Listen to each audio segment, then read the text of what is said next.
The Viking invasions and the rise of the Great Heathen Army marked one of history's most turbulent eras. From brutal raids and large-scale battles to the conquest of kingdoms and lasting cultural impacts, these invasions left an indelible mark on England. This exploration delves into the key events, conflicts, and legacies of the Viking Age, chronologically unraveling the story of the Great Heathen Army and its profound influence on history.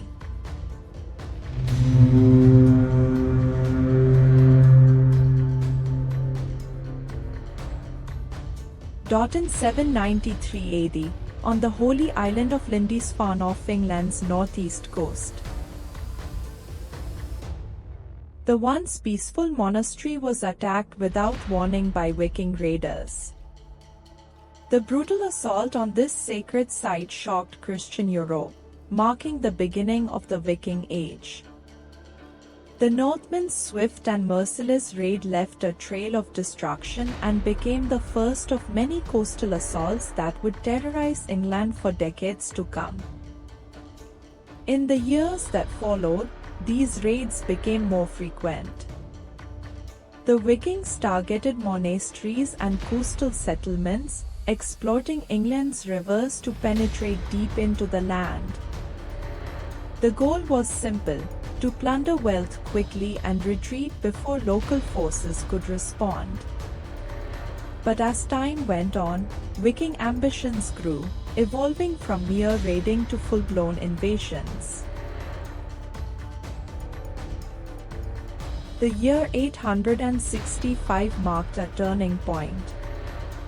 A massive Viking force known as the Great Heathen Army landed in East Anglia, signaling a shift from sporadic raiding to conquest. This was no ordinary band of warriors, it was a large, coordinated army with a plan to conquer English kingdoms. According to Norse sagas, the army was led by the sons of the legendary Ragnar Lothbrok, Ivar the Boneless, Ubbe, and Halfdan. Motivated by vengeance for their father's supposed execution at the hands of King Aella of Northumbria, as well as a hunger for territory and wealth, the Viking leaders prepared for an all-out campaign across England.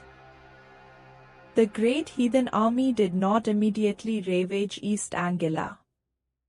Instead, they demanded supplies and horses from the local king, using East Anglia as a base to prepare for a larger assault on the fractured Anglo-Saxon kingdoms.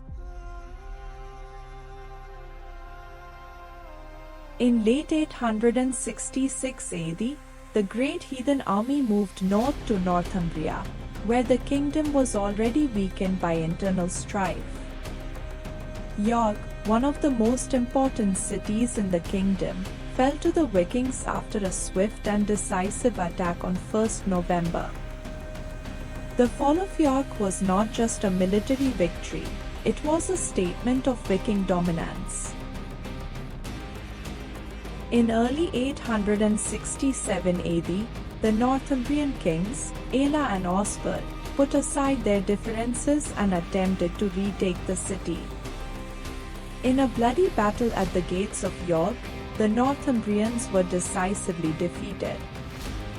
King Aella was captured and, according to legend, Ivar the Boneless executed him using the gruesome Blood Eagle ritual. While the historicity of the Blood Eagle is debated, the fall of Northumbria was real and marked a significant expansion of Viking power.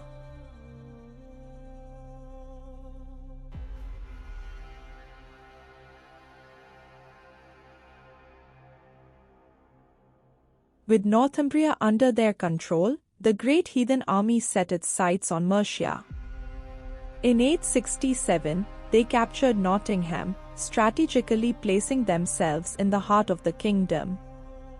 Mercian forces, unable to dislodge the Vikings, negotiated a truce, offering tribute in exchange for peace. This arrangement allowed the Vikings to strengthen their position and prepare for future campaigns. In 869, the army moved south to East Anglia, where they encountered King Edmund, who chose to resist the Viking invaders. A fierce conflict ensued, ending in Edmund's defeat and death.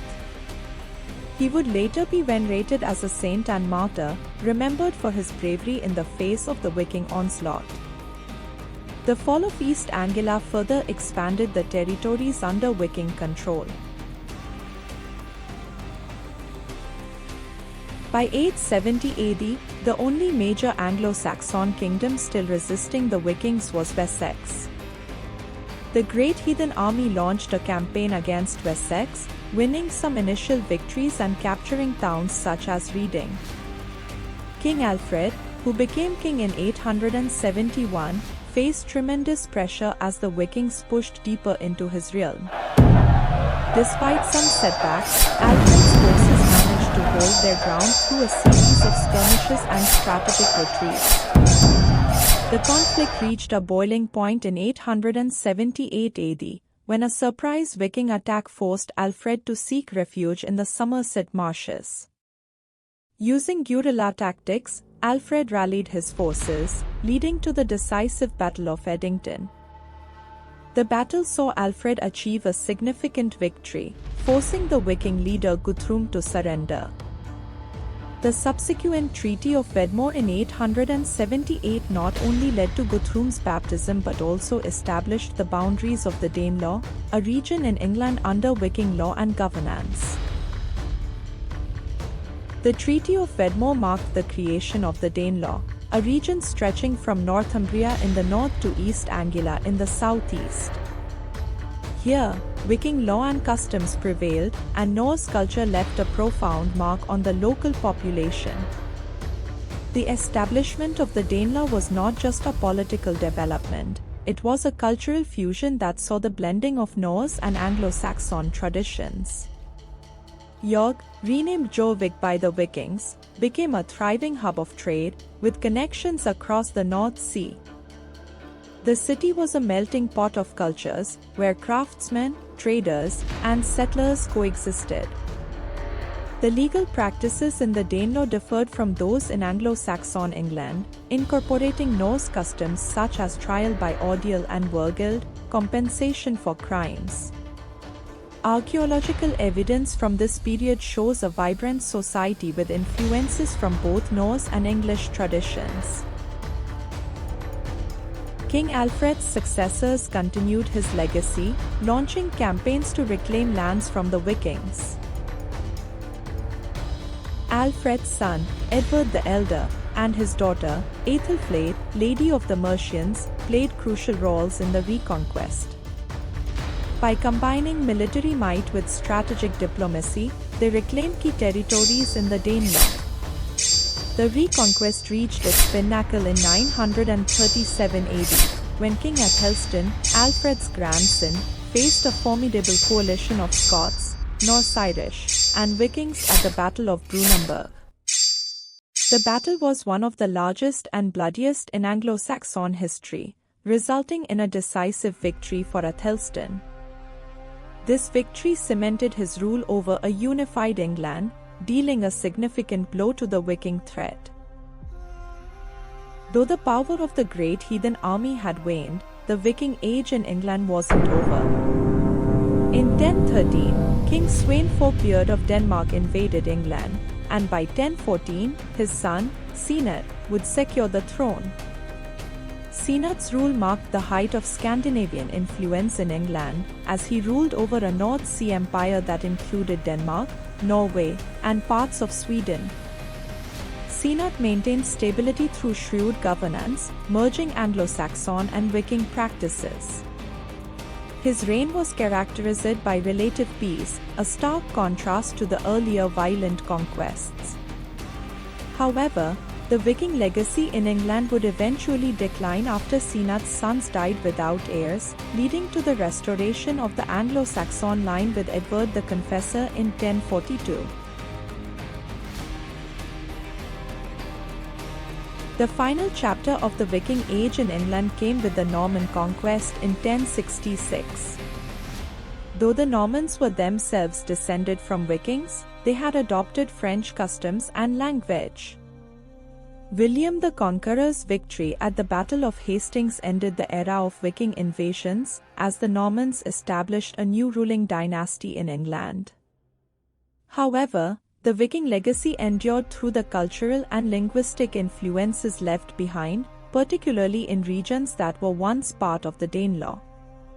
Many English place names, legal terms, and customs have their roots in Norse culture, a testament to the enduring impact of the Viking Age. The Viking invasions and the rise of the Great Heathen Army brought an era of conflict, cultural transformation, and enduring legacy to England. From the brutal raid on Lindisfarne to the establishment of the Danelaw, and the eventual Anglo-Saxon reconquest, the story of the Vikings is one of both conquest and cultural integration. Their impact is still felt today, in language, law, and local traditions across England. If you enjoyed this exploration of history, don't forget to like, share, and subscribe to Documentary World for more deep dives into the past. Thank you for joining us, and we'll see you next time.